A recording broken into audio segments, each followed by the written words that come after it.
Now, as far as safety goes, you really want to be safe when you're working with Isomalt.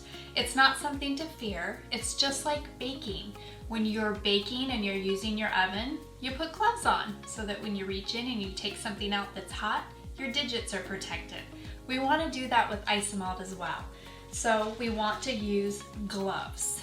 So I have several different kinds of gloves here. And when I started out doing Isomalt many years ago, I wore multiple layers of gloves because you're using sugar that is at a high temperature. So it can be, 275 degrees. So you want to protect those little digits. So I actually wore 3 layers of gloves when I started out. Some people even wear 4. So I've got a couple different pairs here. When I started out, the first layer of glove that I put on are these candy gloves. So these are just white cotton candy gloves. They're used in the chocolate industry quite a bit. And I like them because you put those on first. When you're putting all these layers on, your hands are gonna sweat. They're gonna sweat when you start touching, 275 degree sugar. So this is gonna actually absorb that moisture, but it's also gonna be a heat barrier. So I'll put that on first. Then for my second layer, just the gloves that you get at the doctor's office, okay? And then on top of that, I would put a surgical glove. So now that I've been doing this for so long, I usually just wear the surgical glove. If I'm gonna be working with sugar for a really long time, or like when I did Cake Wars, I wore the candy gloves and the surgical gloves. So it's up to you. As you work with Isomalt, you're going to build up a tolerance, your digits will, in terms of heat. But you just want to make sure that you are protected so that you don't get burned. The other thing that you need to take into consideration with safety, aside from gloves, and again, we've got gloves, these ones are fairly long, so they're going to come up to about here, which is important. But you also want to wear long sleeves when you're working with sugar. We want to protect our skin. You also want to wear pants, and you want to wear closed-toed shoes. Again, accidents happen in the kitchen all the time. We want to be as safe as we can, so if you do accidentally drop a spatula on the floor, or a bowl of Isomalt falls, you just want to make sure that you're protected. Now let's move on to our equipment. So again, I've got a lot of equipment here. First of all, let's start with our pan that we're going to use to cook our Isomalt in. I like to use a dedicated pan. You don't have to do that, it's just a personal preference. The reason why I like to dedicate a pan is because pans that I use every day in cooking tend to collect, fat, oil, food, those types of things that you don't always get every, nook and cranny, or you get buildup. You get scorch marks and you just get buildup. Those will end up in your Isomalt, and then your Isomalt will not be crystal clear. So you want to have a really clean pan. If you're not going to dedicate a pan, then I would suggest that you use something like I use bar keepers. That's what I use to maintain my pans. That helps to get all of the sediment and the things that collect in your pan out. Then I wash it really good with soap and water. You can also use distilled white vinegar to wipe your pan down. I'm using a magnetic heavy base induction ready pan because I'm using an induction burner.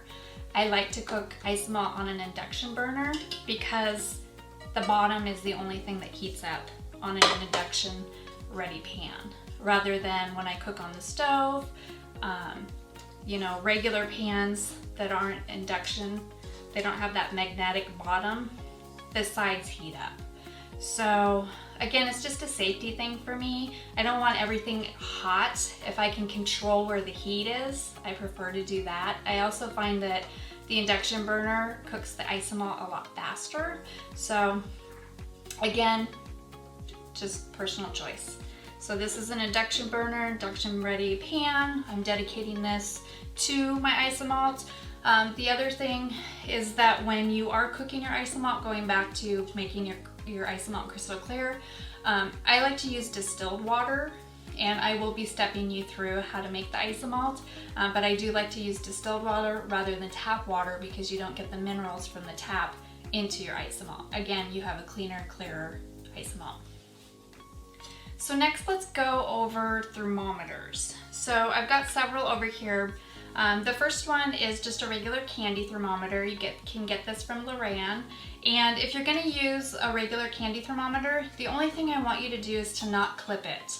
Again, going back to the safety, if you for some reason have trouble struggling to get this out and you flip it up, you're gonna flip sugar everywhere. So just don't use the clip if you're gonna use the candy thermometer. The other thermometer that I have is a food thermometer. This is a meat thermometer, and I like it because it has a little probe, and I can put the probe in. I can set the temperature for the temperature that I want to cook my Isomalt to, and it will beep at me and tell me when it's hit the targeted temperature. I do use this infrared thermometer too, just to sort of monitor to make sure my thermometer's on point. That's all.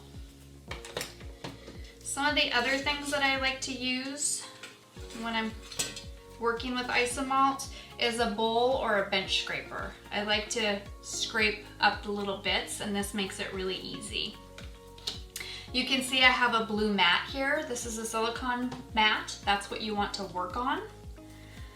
You also want to use silicone spatulas. That's my preference. They make cleanup a snap. So I've got those. You can also use stainless steel ones if you want to use that to stir instead. Definitely can do that. And then I like to use little wooden skewers for coloring my Isomalt. A veiner tool for just pushing the Isomalt into the nooks and crannies. This one I like because the Isomalt pops right off of it.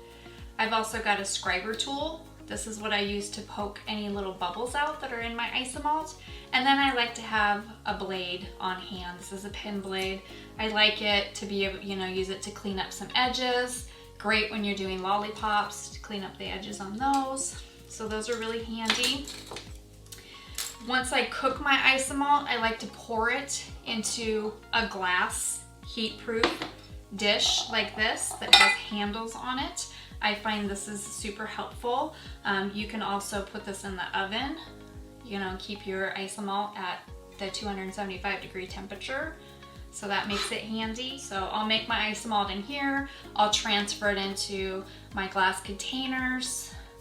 I'll color it, and then from there I will actually transfer my colored Isomalt into these types of containers. And I really like these because, again, it makes cleanup a snap, but the one thing that I really love is once the Isomalt hardens, I can just pop it right out, and then I can stick it in a Ziploc bag and store it.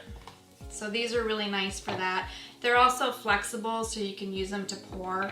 So you'll see me using these to pour. So those are handy. As far as coloring your Isomalt, let's talk about that for a second. When you're coloring your Isomalt, you always want to use either powdered color or gel color that is water-based.